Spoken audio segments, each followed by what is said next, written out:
Okay, grab your iced coffee and listen up, because what I'm about to spill will send your Zillow notifications into cardiac arrest. You think you've heard Florida real estate horror stories? Buckle up. I'm about to drag you through my personal buyer's market nightmare, where every open house is a bait-and switch and every seller thinks they're the Don Corleone of Miami Beach. So first off, let me paint you a little picture. It's one of the hottest buyer's markets in the country. Or so everyone keeps saying. The news, realtors, those smug people on TikTok who claim anyone can make six figures flipping duplexes with zero money down. Meanwhile, I'm sweating through my shirt at every walkthrough and getting ghosted by sellers who act like I'm trying to rob Fort Knox just for asking how many bathrooms they have. But this week, oh man, this week was next level. Let me tell you about the triplex that almost made me swear off real estate forever.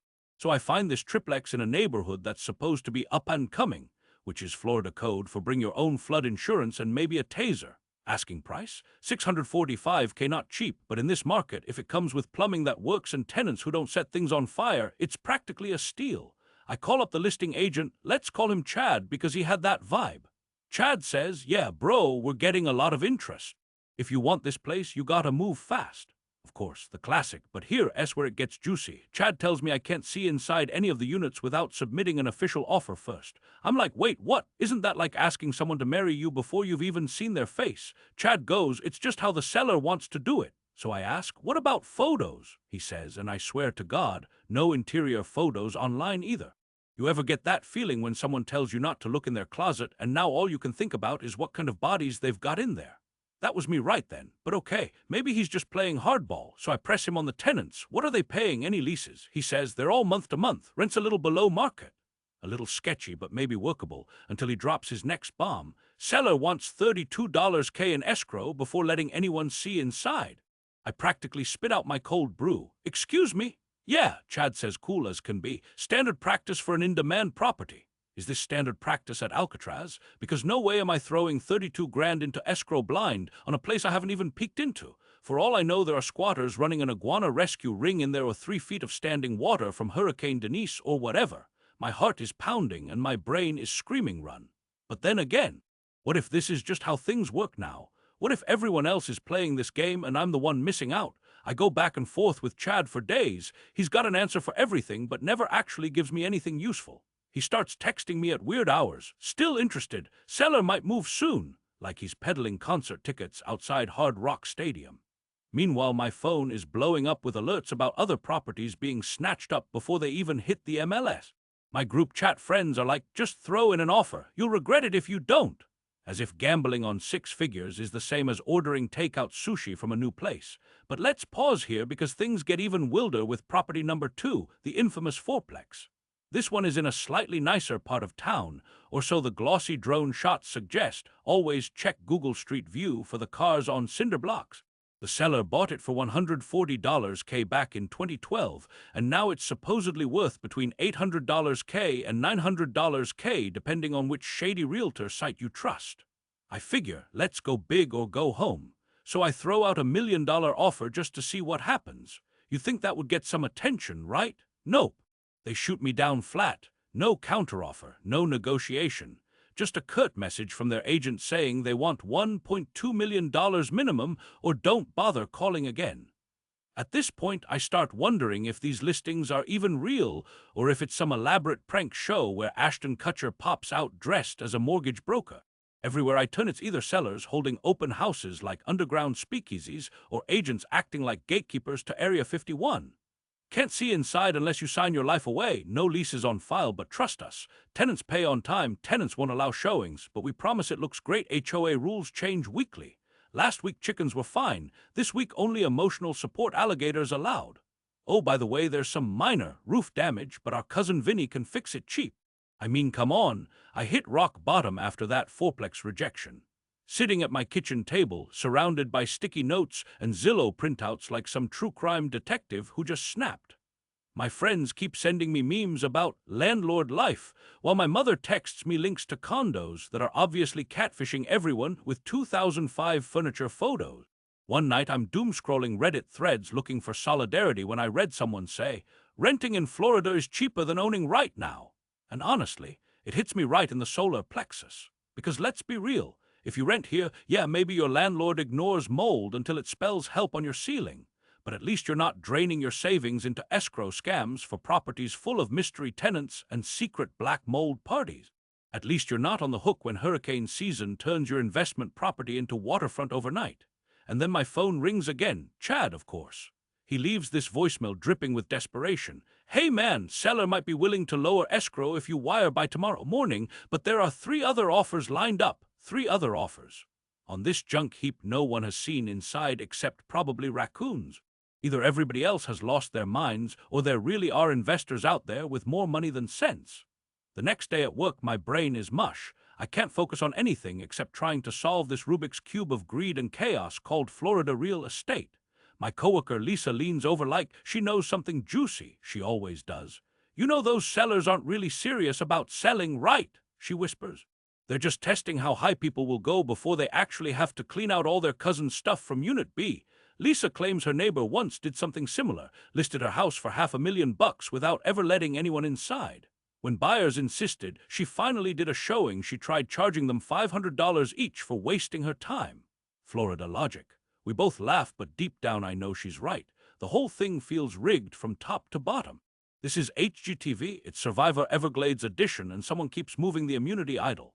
The worst part, every realtor acts like you're the crazy one for wanting basic info. Me, can I see inside before putting money down? Agent, well, that would be highly unusual in today's climate. Me, are there active leases? Agent, let's focus on potential instead of paperwork. Me, screaming internally, and then came the ultimate betrayal. My own agent started sounding off. Like suddenly she was more excited about selling another client a condo than helping me chase down these unicorn multifamilies. She'd disappear for days, then pop up with some new opportunity. I know it doesn't have parking, but think of the urban possibilities. Or sure, it needs work, but look at those profit margins. Or worst of all, maybe try offering 20 grand over ask. Everyone's doing it. At which point I nearly threw my phone in Lake Okeechobee. I started wondering if agents here work for buyers at all, or if they're just trying to string along as many commissions as possible before everything collapses into sinkholes and lawsuits. And don't get me started on HOAs. Oh man, there was one place, a cute-looking quadplex, that seemed perfect until I read their covenant rules. Nothing over 5 pounds on balconies, so forget outdoor plants. Nothing colorful left outside after dark. What does that even mean? And each unit could only have 1 parking space, even if there were 3 bedrooms, and no guests longer than 48 hours unless approved by the board. And pets had to submit DNA samples, not kidding, so they could fine owners for uncollected poop. And every month there was some new assessment for repaving driveways or repainting mailboxes or hiring security guards after someone saw an armadillo near the pool.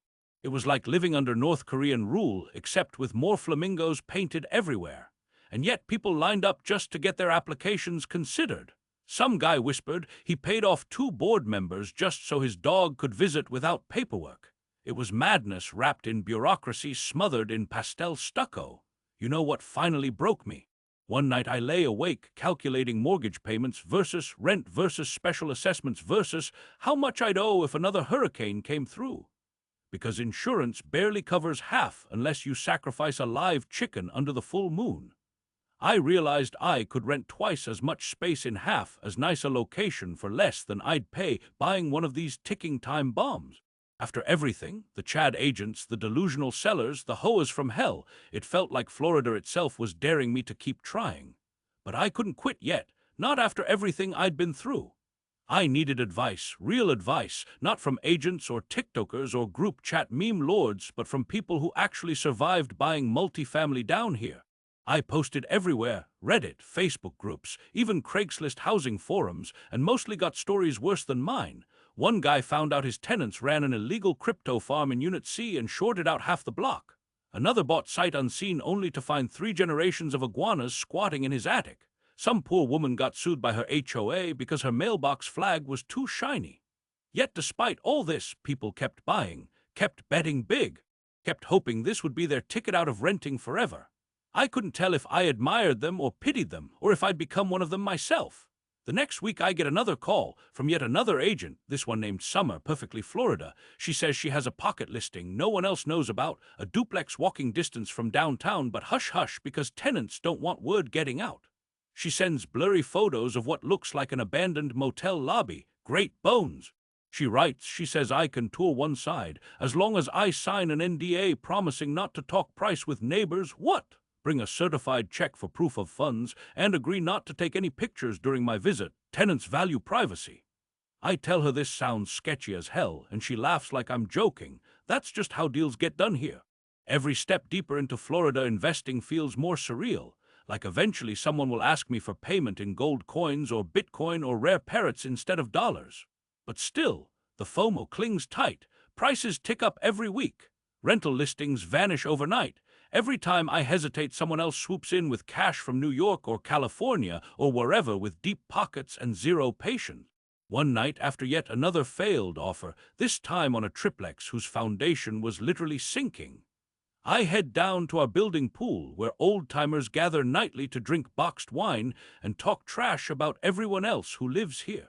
I vent about my saga, the triplex scammer sellers, the million-dollar fourplex snobs, and suddenly everyone starts spilling their own horror stories. One woman says her neighbor sold his entire backyard piece by piece as parking spaces until HOA threatened legal action. Another claims her ex-husband lost 50 grand buying condos that turned out to be timeshares disguised as multi-family units.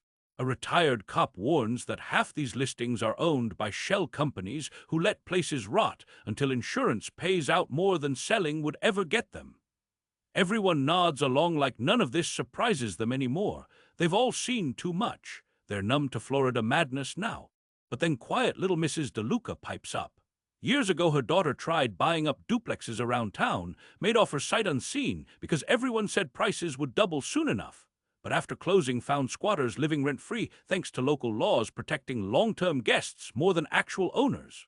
She spent years battling lawsuits before giving up entirely. Now she rents downtown at half what her mortgage used to cost and says she'll never buy again unless she wins Powerball.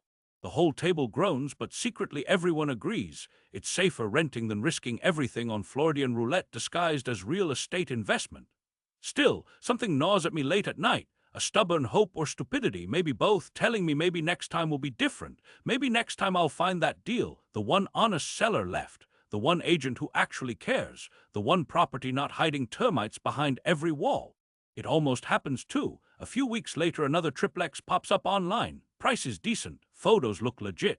Listing agent actually answers questions directly. I schedule a tour immediately, heart-pounding, thinking maybe this is it. In-person place looks good, but halfway through walkthrough, tenant barges out yelling about unpaid repairs, calls landlord slumlord, threatens lawsuit while agent tries smoothing things over. Oh, she's always dramatic. I try picturing myself owning this place, fielding angry calls at midnight, chasing rent checks, fighting off hurricanes and litigious tenants while praying roof stays attached through next storm season. I stagger home more exhausted than ever, wondering why anyone willingly signs up for landlord life here unless they secretly hate themselves or love chaos more than stability. Still, part of me refuses to give up entirely, maybe because deep down renting forever feels like admitting defeat. Maybe because owning still feels possible somewhere, somehow. But then comes final twist, the thing that changes everything. A few days later, Chad texts again, of course. Triplex deal fell through, seller desperate now, will take $600 K cash, SIS, must close fast. I almost delete message, then curiosity gets best of me. I call him back. His voice cracks, a little too eager now. I press him for details. Why so desperate suddenly? His answer: tenant stopped paying altogether. Property trashed during eviction attempt. City threatening fines unless repairs made ASAP. Seller facing foreclosure unless he unloads now. I realize everything I suspected was true. The secrecy wasn't scarcity. It was rot underneath fresh paint. Greed hiding disaster, only visible once lights come on. Still, part of me wonders, is this finally opportunity knocking? Buy low while everyone else flees. Gamble big now while chips are down. Or walk away, forever knowing some other sucker will end up holding bag when storm season hits again. The story ends here, for now anyway, but trust me, in Florida real estate nothing stays buried long. Skeletons always float back up after rain. Secrets leak faster than seawalls crumble. Next time you scroll those glossy listings, remember, it's never as simple as square footage and price per door.